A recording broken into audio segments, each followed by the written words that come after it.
There's a saying, those that do not know history are doomed to repeat it. How true? Hi, my name is Yewande, and I want to share a few thoughts on church history, culture, hurt, and reconciliation.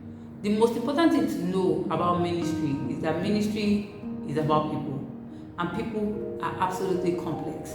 It's never black or white, right or wrong. It is never, absolute. People view the same thing differently. They have different mentalities and have different differences about different things.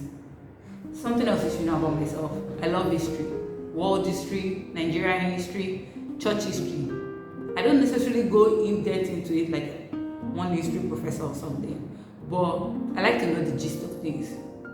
Church history in particular is filled with Christians hurting one another. Pastors hurt other pastors, pastors hurt their congregation, congregations hurt the pastors, Christians hurt other Christians. There's so much drama. You would eventually conclude, if you study church history, that there is no new situation under the sun.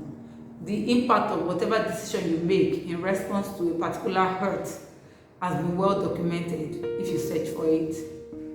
Christians, including the pastors, are humans. They make mistakes and they learn and they grow. So this conversation is not necessarily about who hurt who and pointing fingers at who is at fault and stuff. It's really more about reconciliation. We at different points we've hurt people, and if we keep growing, we eventually realize that we made a mistake. So my question really is, why don't we seek reconciliation? Why is there a narrative about let's just stay on our different sides of earth and we'll be fine, when in heaven you won't escape this person? If we truly love God, we would love people and do whatever it takes to make sure they are all right. Many people have left Christianity because of the trauma that they have gone through. And if reaching out to them in love will help ease their pain, why is that such a difficult thing for us to do? When we take our time to analyze the full context, most times the situation is not always black and white. Both parties claim to be hurt, and in one way or another, they hurt other people. You cannot really blame human beings. It's a product of the fall. And eventually we grow and we learn. But that takes time, and people get hurt in the process.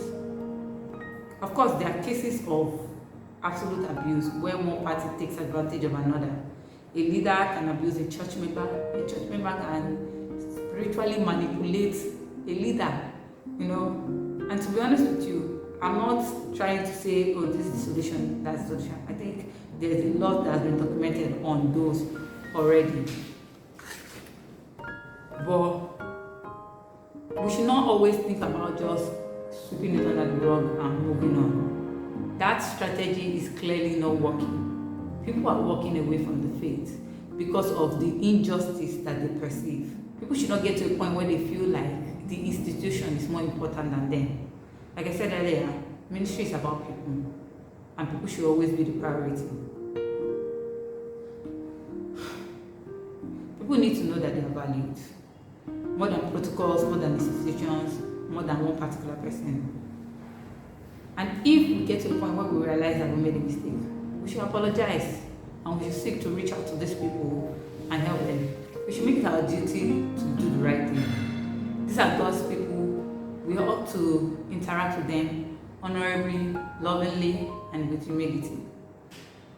I think it is pride for us to think that we can't make a mistake, or we couldn't have perceived the situation in the wrong way. So our aim always in any conflict should be reconciliation. The reason why I'm saying this is because the idea of just sweeping it under the rug doesn't actually mean that it's over.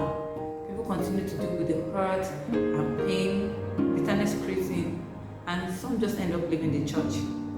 If there's something that we can do to spare a child of God from encountering this, why don't we do it? We're all going to be in heaven by God's grace. We might as well live in peace from now. Remember, humans are complex. I think that's why God mostly said that we should love one another. Someone can hurt you without meaning to do so. There's a king in the Bible that didn't necessarily do all the right things, but his heart was in the right place. So if I hurt you, please try to give me the benefit of the doubt that it was not intentional. And even if it was intentional, please pray for me, because the reason why I'm not saying it is because there's a blindness. The Bible talks about the God of this world blinding our eyes. And hopefully by God's grace, when my eyes are open, I should seek reconciliation. So, like I said, this is really about reconciliation. The gospel is about people, and we should try to meet them at their point of need. If their need is to know that they are valued, then that's what we should do.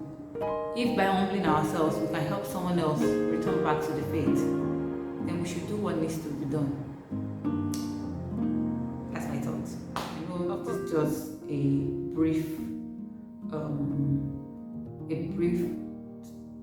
thought on something that is so complex and so big, and I'm not necessarily preferring solutions for all cases of conflict in the church, but just bringing it to our consciousness that we should think about reconciliation, because ministry is about people.